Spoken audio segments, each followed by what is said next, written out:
the deliberate institutional capacity decline within SAPS.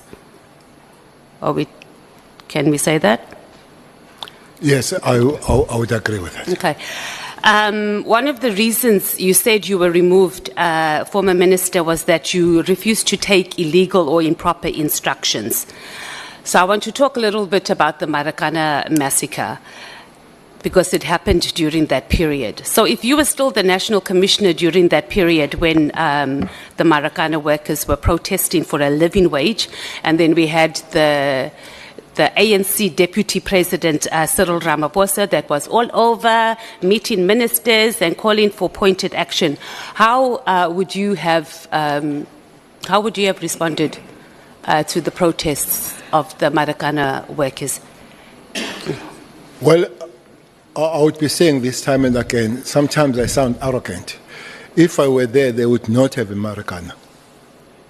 I sound arrogant when I say, but I can assure you, there would be no Marikana if one was there. Maybe let's take this one. I don't know. I'm not defending Cyril on this one. But I don't know. Cyril was the member of the ANC, was not in government. Yeah, that's who's what the president I said. now. And then he speaks to the minister of police, as it happens even today. That people, they speak to the minister. And then the minister speaks to the national commissioner. And Marikana happens. But the focus up to this day is more on Cyril rather than the minister and the national commissioner that were there. I don't know how it changed to be that way.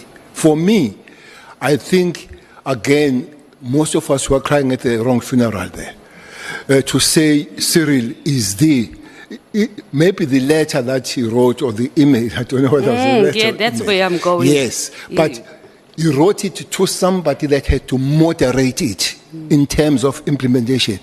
I don't think that the letter from Cyril said, you go and shoot 34 people and die there.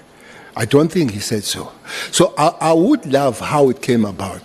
Another very serious point about Marikana, all of us, we talk about 34 people. We don't talk about 10 people that died before that day, and brutally so. You know, the police that were killed there, and they were cut their manhood and all that kind of thing. We don't talk about that.